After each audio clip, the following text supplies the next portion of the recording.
Have you ever noticed a quiet heaviness creeping in as your birthday approaches? As a child, a birthday was a day of pure light. It was an open doorway into something new, something brighter. But somewhere along the way, the doorway became a mirror. And instead of looking forward with excitement, you began looking backward with a sudden, unexplainable panic. Perhaps you wake up on that morning and feel a strange tightening in your chest. Another year has passed, another chapter has closed, and instead of celebration, there is a silent dread. A feeling that time is moving entirely too fast, and you are somehow not keeping up. You look at the calendar and wonder where the days went. You look at your life and compare it to the invisible script you wrote for yourself years ago. I should be further along by now. I should have figured things out. I should have more to show for the time I have been given. This is a profoundly familiar emotional struggle. It is the panic of the passing year. But what if the pain you feel on your birthday is not actually about getting older? What if the secret ache in your heart has nothing to do with your age at all? Most people do not realize that the panic of a passing year is not caused by time itself. It is caused by how tightly you are holding on to a rigid idea of where you are supposed to be. Buddhist wisdom teaches us that suffering arises from attachment. We suffer not because the world changes, but because we refuse to let it change. We build a picture in our minds of what our life must look like by a certain age. We attach our total sense of worth to these arbitrary, entirely human-made milestones. And when reality does not perfectly match the picture we drew in our youth, we feel a profound, silent sense of failure. Imagine standing in a gently flowing river, desperately trying to catch the water in your bare hands. The harder you clench your fists to keep the water from escaping, the faster it slips through your fingers. You cannot hold the river. You cannot trap the current. Time is exactly like that river. The passing of a year is entirely natural. It is the steady, quiet flow of the universe.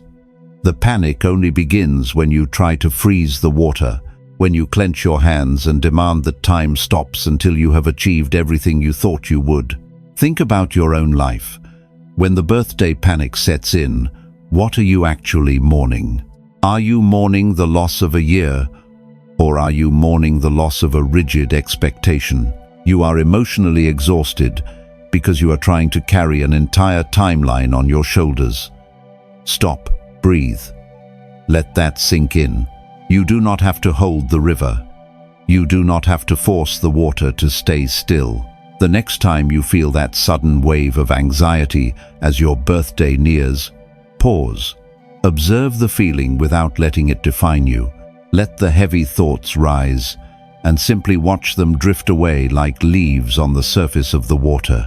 You are not failing because another year has passed. The passing of time is not a punishment. It is simply the movement of life. Peace is not found in pausing the clock. Peace is found in making space for wherever the clock finds you today. But letting go of the timeline is only the first step. To truly release the weight of the passing year, we must first examine the invisible race we are forcing ourselves to run, because beneath the fear of getting older lies an even deeper wound, the painful, exhausting illusion that you are somehow falling behind. 2. The illusion of being behind. What if the race you are so desperately trying to win has no finish line, and you are the only one keeping score? On your birthday, it is easy to look around and feel as though everyone else is moving faster. You see the curated lives of others, their successes, their milestones, their seemingly perfect relationships, and a quiet, heavy voice whispers in your mind. You are running out of time. You are falling behind. You feel a crushing pressure to succeed, to reach a specific destination before the next candle is added to your cake. This feeling of being behind in life is one of the heaviest burdens the modern heart carries. We have been taught to treat life as a map with strict, unbending checkpoints. If you have not reached the right checkpoint by the right age, you believe you are fundamentally broken, you believe you have failed. But Buddhist wisdom teaches us that the path of a human life is not a straight line. It is not a manufactured highway. The idea of being ahead or behind is an absolute illusion created by the mind. It is a form of suffering born entirely from comparing your deeply personal journey to a world of endless, hollow measurements. In Buddhism, we are reminded that everything blooms in its own season, according to its own unique conditions. When you judge your current chapter against an imaginary standard, you are choosing to suffer over a rule that does not truly exist. Imagine a seed resting deep beneath the soil in the complete darkness of winter. To the outside world, nothing is happening. The ground looks bare and empty. If that seed were capable of comparing itself to the tall, ancient trees nearby, it might feel utterly useless. It might panic, thinking it has failed to grow. But beneath the surface, in the quiet, unseen dark, it is doing exactly what it must do. It is gathering strength. It is preparing its roots. The darkness is not a failure. It is a requirement for survival. You may feel like you are in the dark right now. You may look at your career, your relationships, or your sense of purpose and feel like nothing has bloomed the way you meticulously planned. You feel behind because you are measuring your quiet, internal growth against the loud, external achievements of others. But what if your life is simply building a deeper root system? What if this season of feeling stuck is exactly what is needed to support the weight of the person you are becoming? Think about your own life. Ask yourself, whose timeline are you actually failing? Who wrote the law that you must have everything figured out by this exact age? Is this thought bringing you peace, or is it merely feeding your fear? Stop, breathe, observe the heavy feeling of comparison without following it into the dark. Let the feeling rise without making it your identity. You do not need to measure your worth by the speed of your journey. You cannot be behind in your own life because there is nowhere else you are supposed to be. Let the heavy expectation go. You are exactly where you need to be to take the next step. But releasing the pressure of the future is only half of the journey. Often, the birthday panic is not just a fear of what has not happened yet. It is an aching, quiet longing for what has already passed. And this is where the next truth begins, because the mind loves to wander backward, creating an anchor out of memories. 3. Nostalgia and the clinging mind. What if the memories you cherish most are the very things secretly stealing your peace? On your birthday, your mind naturally drifts backward. It is the one day of the year when the past feels so close you can almost touch it. You look at old photographs. You remember where you were 5, 10, or 20 years ago. You recall a time when life perhaps felt simpler, when certain people were still beside you, or when the future felt like an endless, open horizon instead of a narrowing path. This feeling is nostalgia. It often starts as a warm, comforting light, but soon it turns into a heavy, silent ache. Without realizing it, you are replaying conversations that ended long ago. You are longing for a version of yourself that no longer exists. You are looking back at the safety of the past and wishing you could simply pause the tape, living in that one perfect golden moment forever. Here is the truth few people want to face. Nostalgia is often just pain wearing a beautiful mask. Buddhist wisdom teaches us that suffering is not only born from fearing the future, it is also born from clinging to the past. This is the nature of attachment. The human mind falsely believes that because a moment was beautiful, it must be possessed. But Buddhism reminds us of a fundamental truth. All things are impermanent. When we try to hold on to a past season, we blind ourselves to the beauty of the present one. We suffer simply because we refuse to let the past remain in the past. Imagine a breathtaking sunset painting the evening sky in deep hues of gold and purple. It is a perfect moment. But as the sun dips below the horizon and the sky darkens, Imagine becoming angry. Imagine refusing to look up at the emerging stars because you are demanding the sun return. You stand in the dark, shivering, clutching a photograph of the sunset, crying because the sky has changed. This is exactly what we do when we obsess over the past on our birthdays. We look at old relationships, faded friendships, and the distant days of our youth, and we demand that the sun rises in the exact same place again. We scroll through old memories, comparing our quiet, complicated present reality to the loudest, brightest flashes of our history. We are holding a photograph of a sunset, completely missing the stars right above our heads. Think about your own life. Ask yourself, when you feel that heavy ache of nostalgia, what are you still holding on to? Are you honoring a beautiful memory, or are you punishing your present self for not being able to recreate it? Is this longing bringing you peace, or is it trapping you in a ghost town? Stop, breathe, let the memory rise, acknowledge its beauty, and let it go. Do not try to force it to stay.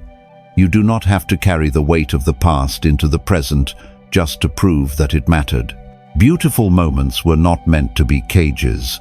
They were meant to be experienced and then gently released. But releasing the past requires us to deeply understand the nature of change itself. We must look closely at how life moves. And this is where the next truth begins. Because life is not a still photograph, it is a constant, sweeping force. 4. The river of impermanence. What if the changes you are trying so desperately to fight are the very things keeping you alive? Here is the truth few people want to face. The tighter you hold on to how things used to be, the more you suffer when they naturally evolve. Every birthday serves as a loud, undeniable reminder that things are changing. You look in the mirror and see the subtle, quiet lines of a life lived. You notice the people you love growing older. Your circle of friends shifts. The places that once felt like home now feel like strangers. We crave stability. We crave permanence. We want our loved ones, our health, and our environments to stay entirely frozen in place. The panic you feel on your birthday often comes from the sudden, terrifying realization that you are completely powerless to stop the shifting sands of time. Buddhist wisdom teaches us the profound reality of impermanence. Everything that arises must eventually pass. This is not a tragedy. It is the fundamental law of nature. Suffering only begins when we demand that temporary things remain permanent. In Buddhist thought, pain is inevitable, but suffering is a choice. We suffer because we refuse to accept that the universe is in constant motion. Non-attachment does not mean you do not care. It simply means you stop demanding that things never change. Imagine a powerful river flowing steadily toward the vast, open ocean. If a single drop of water suddenly became terrified of moving forward, it might try to desperately cling to a smooth rock on the riverbank. It fights the rushing current. It exhausts itself, trying to stay in one familiar, safe spot while the rest of the river rushes beautifully by. But the water was never meant to stay glued to the rock. Its ultimate destiny is the ocean. By clinging, it only creates endless turbulence and struggle. On your birthday, you might feel exactly like that drop of water. You are trying to cling to the rock of a younger age. You are holding on to a version of a relationship that has naturally run its course. You look at friends moving away, chapters closing, and circumstances shifting, and you feel a profound sense of loss. You are fighting the current of your own life, exhausting yourself in a battle you were never meant to win. Think about your own life. Look deeply at the panic in your chest. What rock are you clinging to right now? Are you terrified of the current, or are you terrified of where it might take you? What are you afraid will happen if you finally let go and allow the river to carry you forward? Stop. Breathe. Stop trying to force the water backward. Let the reality of change wash over you without resisting it. You do not have to fight the natural flow of time. You are not losing yourself because you are changing. You are simply moving toward a deeper ocean. Because peace is not found in remaining rigidly unchanged. It is found in surrendering to the beautiful, untamed flow of life. But true surrender means facing the ghosts of the paths we did not take. And this is where the next truth begins. Because sometimes, the heaviest weight on your birthday is not the life you are living, but the lives you never lived at all. 5. Letting go of unlived lives. What if the heaviest grief you carry is for a life that never actually existed? Here is a strange truth about the panic of a passing year. You are not just mourning the past, you are mourning the alternate realities, the quiet, lingering what-ifs. Every time you blow out the candles, a subtle voice whispers about the paths you walked away from, the relationship you did not try harder to save, the passion you did not pursue, the city you never moved to. You sit in your real, beautifully complicated life, and you compare it to a flawless, imaginary one. You convince yourself that if you had just made one different choice 5 or 10 years ago, everything would be perfect right now. No pain, no struggle, just endless happiness. Buddhist wisdom teaches us that this is one of the mind's most dangerous illusions. In Buddhist thought, suffering arises when we abandon the present moment to chase phantoms. The unlived life is a ghost. It has no substance. It has no reality. When we attach our deep sense of worth to a fantasy of what should have been, we become entirely blind to the profound gift of what actually is. We suffer because we demand that reality matches a dream that never took a single breath. Imagine standing in a vast, ancient forest. You chose a path, and it has led you over rough rocks, through mud, and into clearings of sudden, breathtaking sunlight. But instead of walking forward, you keep stopping to stare backward. You stare into the deep mist of the trees, utterly convinced that the other path, the one you did not take, was perfectly smooth. You tell yourself it had no storms, no thorns. But that is an illusion. Every path has storms, every path has thorns. By staring endlessly into the mist, you are simply refusing to feel the sunlight on the path you are actually walking. Think about your own life. Look at the ways you punish yourself for the choices of your past. Do you look at old friends or passing strangers and assume their choices brought them perfect peace? Are you letting the phantom of a different career, a different relationship, or a different timeline steal the joy of the reality you have actually built? Ask yourself, are you rejecting your real life simply because it is not the imaginary one? Stop, breathe, bring your mind back to the room you are in. Let the heavy thoughts of yesterday pass without following them into the dark. The life you are living right now, with all its scars, its beautiful mess, and its quiet victories, is the only place where you are truly alive. You cannot breathe the air of an unlived life. You cannot love a ghost. Forgive yourself for the paths you did not take. You made the best choice you could with the wisdom you had at the time. Because peace is not found in untangling the endless choices of yesterday. It is found in standing firmly, with an open heart, in the reality of today. But standing in today requires us to look in the mirror without harsh judgment. And this is where the next truth begins. Because letting go of an imaginary life means finally learning how to accept your present self. 6. Making peace with your present self. What if the person you are running away from is the very person who needs your love the most? Here is a difficult truth about birthdays. They force us to confront our physical and emotional reality. You look in the mirror and see the quiet, undeniable changes, the faint lines around your eyes, the subtle gray in your hair, the tired posture that comes from years of carrying heavy responsibilities. You remember the boundless energy of your youth, the wide-eyed optimism you once held, and suddenly you feel a deep, silent shame. You compare the person you are today to the untouched version of who you used to be. You feel frustrated that you are emotionally exhausted. You feel angry that you are no longer a blank slate. You reject your present self because it carries the heavy, visible weight of surviving. But Buddhist wisdom teaches us the profound practice of loving kindness and acceptance. The self is not a static, unchanging monument. It is a constantly evolving process. In Buddhist thought, much of our inner turmoil comes from the delusion that we must remain exactly the same to remain worthy.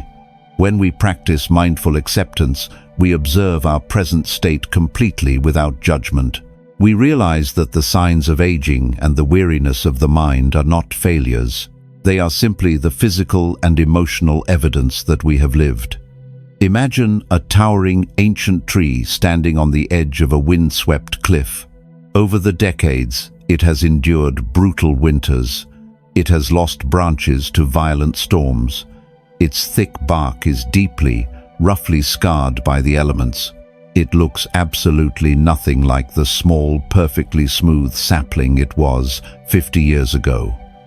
But if that tree were to somehow hate itself for its twisted branches, it would completely miss the profound beauty of its own survival. The scars are not a sign of weakness. They are the exact reason the tree can still stand strong in the wind. The sapling was only a promise, but the scarred tree is a victory. Think about your own life. You look in the mirror and you only see the lost branches. You see the lingering fatigue of a demanding job. You see the quiet heartbreak of past relationships. You see the stress of simply trying to hold everything together for so many years. You are punishing yourself for not being an untouched sapling anymore. Ask yourself, why are you so unbelievably cruel to the version of you that actually survived the storms? Would you ever speak to a cherished friend the way you speak to yourself on your birthday? Is your relentless self-criticism bringing you peace, or is it breaking your own heart? Stop, breathe, look at your present self with kindness. Observe the heavy judgments, and then gently let them go. You do not need to be a blank slate to be beautiful. You do not need to be unbroken to be worthy of deep peace. Honor the version of you that is here today. Because making peace with the mirror is the only way to finally stop fighting the calendar. But accepting your present self is only the gateway to a much deeper, more profound transformation. And this is where the next truth begins. Because when you stop mourning what is gone, you finally create the space to truly honor what was real. 7. Transforming longing into deep gratitude. What if the pain of missing the past is actually the deepest proof that you have truly lived? Here is a profound truth about the birthday panic. The heavy ache you feel when you look backward is not a sign that your best days are gone. It is a sign that your life has been incredibly rich. We often mistake the pain of nostalgia for a signal that we have lost something permanently. We look at old photographs, old friendships, and old versions of ourselves, and we feel a deep, hollow emptiness. We long for those days to miraculously return, completely forgetting that the ability to feel that longing is a tremendous gift. You are hurting simply because you have loved. Buddhist wisdom teaches us the profound difference between attachment and deep gratitude. Attachment demands that a beautiful moment stays forever. It clenches its fists and screams in anger when the moment inevitably passes. Gratitude, however, simply bows to the moment for having existed at all. In Buddhism, letting go does not mean forgetting. It does not mean erasing your history. It means remembering with a peaceful heart. It means consciously transforming the painful, clinging energy of longing into the quiet, radiant energy of appreciation. Imagine a solitary candle burning brightly in a quiet, dark room. For hours, it casts a beautiful, warm glow, bringing comfort and illuminating everything around it. But eventually, inevitably, the wax melts, the wick burns down, the flame quietly flickers and goes out. If you are deeply attached, you will sit in the dark room and cry because the light is gone. You will curse the darkness, But if you practice gratitude, you will sit in the quiet dark and simply be thankful that you did not have to spend the entire night in the cold. The light was real, even if it could not last forever. Think about your own life. Think about the people who used to sit around your birthday table who are no longer there. Think about the chapters of deep joy, the old jobs, or the past homes that have now closed their doors. You feel panic because those specific flames have gone out. You are sitting in the dark, wishing you could force the wax to unmelt. But that painful longing is just love, with nowhere to go. Ask yourself, would you really trade the beautiful memories of your past just to escape the pain of missing them today? Would you rather have never known that warmth at all? Is the ache in your chest a punishment, or is it simply the beautiful, heavy receipt for a life well lived? Stop, breathe. The next time you feel the sharp sting of nostalgia, do not push it away. Let the feeling rise without fighting it. But instead of letting your mind whisper, "I wish it was still here," gently train your heart to say, "I am so profoundly glad it happened." Let the memory warm you, and then release it. Because peace is not found in holding on to the light forever. It is found in being deeply thankful for the warmth it left behind. But transforming your past is only the final preparation. There is one last realization waiting for you, right here, in this exact moment. And this is where the final truth begins. Because the true freedom of a passing year is not found in what was or what will be, but in the quiet, absolute miracle of what is. 8. The freedom of simply being. What if the greatest gift you could ever receive on your birthday is the absolute permission to finally stop running? Return to that morning, the one we spoke of at the very beginning. You wake up, you look at the calendar, and the familiar date is staring back at you. But this time, instead of the silent dread, instead of the sudden tightening in your chest, there is only the quiet, gentle morning light. For years, you have carried the immense, crushing weight of a timeline. You exhausted yourself trying to hold the rushing river of time in your bare hands. You measured your beautiful, complicated life against an imaginary finish line, constantly punishing yourself for falling behind. You looked backward, clinging to the ghosts of old memories, trying to keep the sun from setting while entirely missing the stars. You looked in the mirror and criticized the very scars that proved you survived the storm. But now, you see the hidden truth. The panic was never actually about the passing of a year. It was about the deeply exhausting burden of control. Buddhist wisdom teaches us that true liberation, true inner peace, arrives the exact moment we stop fighting reality. Non-attachment is not about giving up on your future, nor is it about erasing your past. It is simply about unclenching your hands. It is about trusting the natural, unfolding rhythm of your life. When you finally stop demanding that the past returns, when you finally stop demanding that the future arrives exactly as you planned it, you are left with the only thing that has ever truly belonged to you. Right now, imagine a birdcage resting in a quiet, sunlit garden. For years, the bird inside has been frantically beating its wings against the metal bars of expectation, regret, and comparison. It is terrified of the passing of time, believing it must build a perfect nest or reach a specific horizon before the sun goes down. But suddenly, exhausted, the bird stops.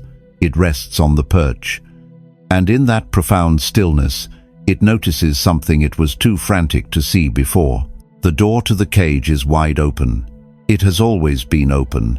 The only thing keeping the bird trapped was its own relentless panic. You are that bird. The rigid timeline, the heavy expectations, the fear of aging, they are an open cage. You do not have to stay trapped in the illusion of being behind. Think about your own life today. Look closely at the space around you. Look at the quiet resilience of your own heart. You have survived every painful chapter. You have navigated every dark winter. You have lost, you have grieved, and yet you are still breathing, you are still here. Your worth is not measured by what you have accumulated or achieved in another 365 days. Your worth is inherent in your very existence. Ask yourself, what if there is absolutely nothing wrong with where you are right now? What if you are perfectly on time for your own life? Stop, breathe, drop the heavy imaginary baggage of who you thought you were supposed to be. Let the painful nostalgia transform into deep, radiant gratitude. Look in the mirror and offer your present self the profound grace you have so freely given to everyone else. The next time your birthday arrives, do not treat it as a deadline. Treat it as a quiet, beautiful milestone of your endurance. If these lessons touched your heart, share this video with someone who may need a little more peace today. Let life meet you where you are.